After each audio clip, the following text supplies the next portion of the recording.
اچھا اب اس کے بعد پھر یہ ہوا کہ ایوب خان کا ماشاءاللہ آ گیا اور میجر جنرل بنایا کالج جنرل کرنل نہیں جنرل کے کوالیفیکیشن بنایا وہ برکی صاحب جنرل برکی. انہوں نے فیصلہ کیا کہ بھائی 13 اسٹوڈنٹ جائیں گے فورن ٹریننگ کے لیے، 5 ایسٹ پاکستان سے، 5 ویسٹ سے اور 3 فیڈرل سے. جی اچھا.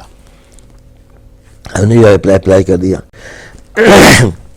تو پورا کوئی 12 یا 13 ممبر کا وہ تھا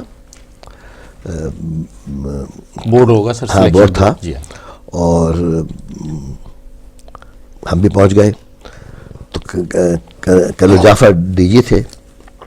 Y should we spend money on you when we can get M R C from open market. اچھا. میں نے کہا سر اسسٹنٹ پروفیسر کارڈیول the post is lying vacant for 7 years.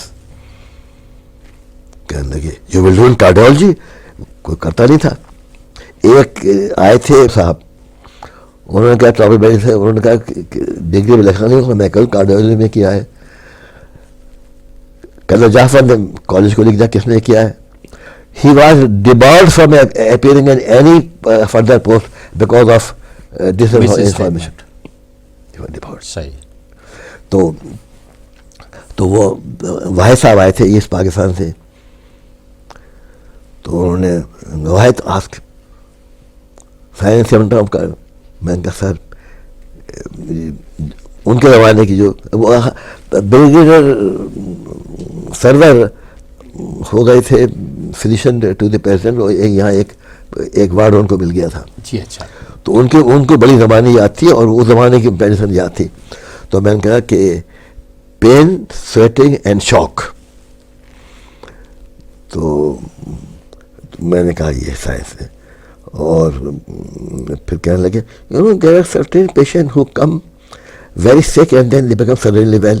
میں نے کہا they are examples of massive coronary spasm. جی اچھا. پاس ہو گئے. صحیح.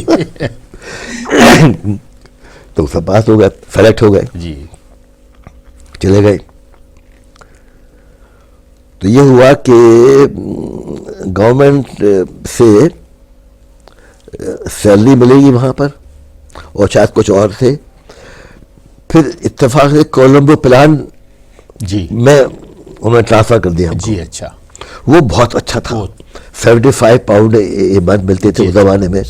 اچھا اور فل تنخواہ ملتی تھی. تو جب میں کہتا تھا وہاں پر مجھے 120 پاؤنڈ ملتے ہیں تو وہ وہاں کہتے تھے یو آر اے رچ مین. جی بالکل. تو وہاں پر اچھا اب وہاں پر یہ ہوا کہ ایک تو یہ خاتون یہاں پر بیٹھی ہوئی تھی. جی بالکل. اور پھر یہ تھا کہ بھائی 2 سال میں کرنا ہے. بالکل. تو کوئی سینما نہیں دیکھا، کوئی سائٹ سینگ نہیں کی. جی. کوئی ہوٹل میں نہیں گئے، کچھ نہیں کیا. بس 3 بجے تک پڑھتا تھا. تو جب میں نے یہ پاس کیا سیکنڈ اٹیمپٹ میں ود ان ایئر. جی اچھا. تو کولمبو پلان میں جو کہ میڈیکل ڈائریکٹر تھے سر جارج میک رابرٹس. جی اچھا. انہوں نے مجھے بلایا اور وہ بہار میں انسپیکٹر آف پریزنس ہوا کرتے تھے. جی اچھا. تو آپ کو یقین نہیں آئے گا کہ انہوں نے میرا انٹرویو لیا، ٹانگیں ٹیبل پہ رکھ کے. اچھا. میں دیسی آدمی ہوں جو کبھی نہیں کرے گا. مجھ سے پوچھا تھا کہ اب یہ سوچا کہ یہ سارے نے کیسے کر لیا. کہنے لگا are you from the army? میں نے no sir. Are you M D? No sir. پھر میرا پروفیسر کا نام پوچھا، نوٹ بنایا. اچھا. تو وہ کر لیا. اچھا اب میں واپس آنا تھا اور اچھا منسٹری یہ کہتے ہیں کہ ارلیئر بوٹ واپس آپ کو آنا پڑتا تھا بوٹ سے. is in August and we cannot send you by air unless your ministry writes to us. خط لکھ کے مر گیا کہ لکھ دو کہ مجھے واپس بھیج دیں. تو ہم اگست میں. اچھا اس دوران میں ایک بڑا ایکسپیرئنس ہوا جو کہ ہمارے اس ملک کے 5% لوگوں کو یہ بات نہیں معلوم ہے. کیونکہ میں فارغ تھا تو میں ویک ڈے پہ نائی کے پاس چلا گیا, جایا کرتا تھا. فرام میں نے کہا پاکستان, یو ٹرکی. کہنے لگا shampoo, I don't have money, complimentary کر دو. پھر میں پیسے دینے لگا, not from Pakistani. Why don't you know the gold which the Indian Muslims sent during Khilafat movement, with that gold Ataturk made our central bank. بالکل. Man, how do you know? I did in my primary school. آپ یہ انداز لگائیں کہ ہر بچوں کو معلوم ہے سونا بھیجا تھا ہم نے. پھر مجھے یاد آیا کہ میری نانی کہتی تھی کہ جب یہ جھولی لے کے آتے تھے تو جو بدن پہ ہوتا تھا سب اتار دیا کرتے تھے. اور میرے نانا کے چھوٹے بھائی والنٹیئر کر کے گئے تھے, گرفتار ہوئے تھے. اچھا. تو وہ کہتے ہیں کہ بیٹا ایک تولہ کیا ایک ماشا چوری نہیں ہوا, سب بھیجا گیا. بالکل. اور تو یہ بڑا وہ تھا مسلمانوں کا. جی مجھے یہ نہیں معلوم. اچھا تو میں نے کہا بٹ آئی پاکستانی. تو وہ کیا کہتا ہے, I know doctor Pakistan means Indian Muslim. اور یہاں کی پرائم منسٹر کہتی ہے انڈین مسلم کی کیا کنٹریبیوشن ہے پاکستان میں. یعنی کہ اس نائی کو معلوم ہے کہ انڈین مسلم. سر پہلی دفعہ مجھے جانا پڑا, میں ٹرکی گیا تو ایئرپورٹ پہ اندازہ ہو گیا. یعنی اس وقت تک بھی اور ابھی تک بھی جو پاکستان اور ترکی کے تعلقات ہیں اس میں اس چیز کو یہ اول رکھتے ہیں کہ سونا بھیجا تو اور پڑھاتے ہیں. جی. تو یہ عالم ہے ان کا کہ بالکل. اچھا دوسری ایک وجہ یہ بھی ہے کہ ٹرکی سے کہ جب مغل امپائر ختم ہو گئی تو ہمیں ایک مسلم امپائر چاہیے تھی جی اپنا کہنے کے لیے. تو اوٹومن امپائر ہماری, تو ہم نے وہ ان کا وہ کیا, وہ جھنڈا گرین کر دیا بجائے ریڈ کے. بالکل. اور میرے اسکول کے زمانے میں ترکی ٹوپی واز دی اسٹینڈرڈ مسلمان ہونے کی ترکی ٹوپی مجھے ابھی تک یاد ہے. اچھا اور مجھے اس پہ یاد آیا کہ جیسے کہ آج کل لوگ کہتے ہیں نا کہ نوز آئی ہم کو فارسی بتائی جایا کرتی تھی. جی اچھا. ہاں چشم. اچھا سر آپ بتا رہے تھے جب یو کے سے واپس آئے بوٹ میں آئے سر, بائی سی آئے تھے. جی ہاں, اس لیے کہ اس کے بارے میں سر کچھ اگر بتائیں تو بڑی انٹرسٹنگ بات ہے. کتنا وقت لگا آپ کو آنے میں؟ وہ لگتے تھے 18 دن. 18 دن میں. جی اچھا 2 جمعے پڑے تو اس میں کچھ وہ بھی تھے ایجپشین مسلمان ایجپشین میں تھے, ہم پاکستانی تھے. تو ہم نے کہا کیپٹن سے کہ ہمیں جمعہ کی نماز پڑھنی ہے. کہنے لگے, میں کہا yes put a white cloth on the ground and we shall do it. تو ہم نے کہا بھائی تم خطبہ دے, تم عربی جانتے ہو, میں اذان دے دوں گا. اچھا وہ میرا یار سگریٹ پھینک کے آ کے خطبہ دے لگا. کوئی کنسیپشن نہیں ہے اردو کا. اچھا تو 2 تو یہ کی ہم نے. پھر یہ ہوا کہ ہم نے یہ کہا کہ کیپٹن سے کہ when you will pass through the Red Sea just tell us when we are nearest Mecca. جی اچھا. تو ہم نے پھر ادھر سمجھے باجماعت نماز پڑھی جب when we are nearest to the Mecca. اچھا سر اس میں کرایہ کتنا لگا آپ کا؟ وہ تو گورنمنٹ نے جب معلوم کتنا لگا معلوم نہیں ہوتا, لیکن معلوم 800 روپے لگتے تھے. 800 روپے. اچھا 800 روپے. اور سر راستہ کیا بنائیے آپ کس طرف سے یہ آپ کا وہاں سے نکلے, یہ جو ہے آپ کا پورٹ کا نام ابھی یاد آ جائے گا, اسپین کو کراس کیا تو جیسے ہی آئے نا اوشن میں, اس میں اٹلانٹک اوشن میں بہت رش, بہت. ہاں پھر اس کے بعد وہ کر کے اور around the coast of Africa. جی پھر سوئز، تو سوئز جو ہے نا وہ وہاں پر جہاز رکتا ہے، وہ بھرتے ہیں. جی اچھا. اس کے بعد سوئز سے نکل کے عربین سی کراچی پہ کراچی. اچھا اس زمانے میں 250 روپے زیادہ کوئی چیز لائے تو الاؤ نہیں کرتے تھے، کسٹم لگاتے تھے. صحیح. تو اچھا ہم نے پیسے ایسے اللہ کا بڑا کرم ہے. تو بڑے مزے کی بات میں آپ کو بتاؤں یہ آپ کو کہ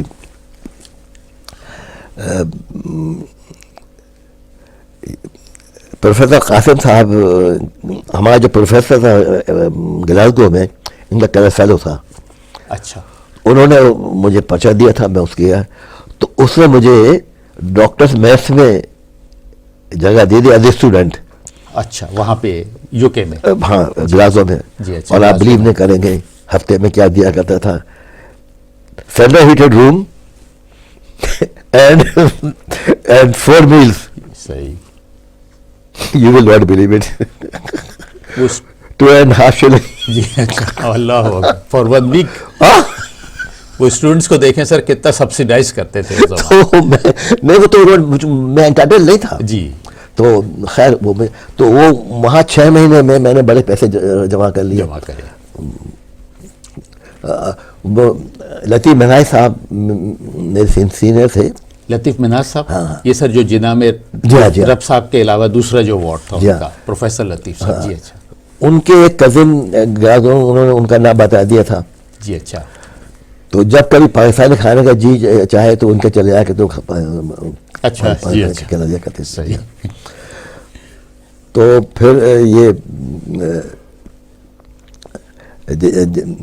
یہ ہوتا تھا یہ کہ وہاں پر پاکستانی کھانے کا بڑا جی کرتا تھا لیکن بڑا مہنگا تھا. تو بس یہ اتنے تھے تو جو پیسے بچ گئے. پھر اس کے بعد میں چلا گیا لندن میں. in April I went to London Institute of Cardiology میں. جی اچھا. 3 مہینے. اس کے بعد پھر برامپٹن چیس میں. جی اچھا. تو یہ وہی ٹریننگ کا پورا جیسے ڈگ میں رہتے تھے. جی کھانا خود پکاتے تھے. صحیح. پھر ہم چلے گئے ایڈنبرا. ایک کورس ہوتا ہے وہاں پر انٹرنل میڈیسن کا. جی 3 مہینے کا. تو وہاں پر ملاقات ہو گئی ڈاکٹر کرمانی سے، آئی والے. اچھا. جی اچھا. پروفیسر کرمانی. 3 لڑکوں نے ایک فلیٹ 10 پاؤنڈ ہفتے کا لے لیا. صحیح. اور میں اپنی بھابھی سے اس زمانے میں 4 روز میں خطا آیا تھا بائی کورسپونڈنس کورس کھانا پکانا سیکھ لیا. صحیح. تو یہ کرمانی صاحب وہاں پر جاتے تھے ہفتے میں 1 مرتبہ. ایک بنگور ایک گاؤں تھا وہاں ریفریشن کرنے کے لیے. تو میں نے دیکھا مرغیاں گھوم رہی ہیں. تو میں نے پوچھا کین آئی بائی؟ او یس. تو بڑی سستی مل گئی اور فریش. جی اچھا. لے آئے. یہ خون اگر چلا گیا واش بیسن میں تو پولیس آ جائے گی. بالکل. تو پھر یہ کیا کہ ایک بڑا ڈسٹ بن تھا اس کو ذبح کر کے اس میں ڈال کے وہ بند کر دیا. بالکل. اور اس کے پار وار سب چیز ایک تھیلی میں رکھ کے گھر سے کافی دور کسی اس میں پھینک کے آئے. بالکل. تو مرغی ایسے ہم کو سستی بجاتی تھی. اچھا اب میں نے کھانا لوگوں نے دیکھا 2 پارٹنر تھے تو کہنے لگے دیکھو تم کھانا پکاؤ اور تمہارا جو کہ وہ ٹرن ہے باتھ روم صاف کرنے کا موپ لگانا ہے وہ ہم کریں گے. صحیح. تو میں کھانا پکایا تھا. صحیح. تو میں نے وہاں پر بھابھی کے خیال سے پوچھ کے یخنی کا پلاؤ بنایا. جی اچھا. یہ لوگوں کو بڑا پسند آیا. صحیح. تو وہاں پر یہ 10 پاؤنڈ میں گزارا ہو گیا. بالکل بالکل. تو ایسے پیسے بہت بچ گئے. صحیح. اچھا سر اس میں اگر اس طرف بات کریں ایکیڈمکس کی طرف تو اس زمانے میں ایڈنبرا میں اور یہ لنڈن میں جب کارڈیالوجی میں تو کارڈیالوجی کے سر کیا کیا پروسیجر ہو رہے تھے، کیا فیسلٹیز؟ اچھا اب بتائیں ایڈنبرا میں اور گلاسگو میں تو لیفٹ ہارٹ کا آپریشن رائٹ نہیں ہوا تھا. نہیں شروع ہوا تھا سر؟ لندن میں شروع ہوا تھا. جی اچھا. اور آپ یہ دیکھیں کہ ایلڈر اسٹوڈنٹ ایسٹیمیشن نہیں ہوتا تھا. جی اچھا. تو یہ بڑے مزے کی بات ہے, ایک پیشنٹ داخل ہوا, اس نے کہا کہ ڈاکٹر وین آئی ڈرائیو تو after some time I can not press my accelerator. صحیح. اور رپورٹ آئی تو پوزیشن بہت لو. تو میں پروفیسر سے کہا کہ سر میرے خیال سے یہ پرائمری لسنرز میں وہ لندن بھیجا ہو گیا. جی اچھا. یہ ایک تو یوں اللہ کا بڑا کرم ہے. جی بالکل. اور سر کارڈیالوجی کے حوالے سے ایکو اور یہ ساری چیزیں ایکو ابھی تک یاد نہیں ہوا تھا. نہیں ہوا. اچھا اور سنیے, اچھا اب یہ لیفٹ رائٹ ہوتا تھا, لیفٹ نہیں ہوتا تھا. تو میں پھر جب میں ایم آئی سی پہ کر گیا تو مجھے وہاں گزرا, تو پھر ایک کورس ہوتا ہے وہاں پر, یہ اس میں institute Royal post medical institute ہے ان کا. جی اچھا. اس میں وہ کورس کیا. تو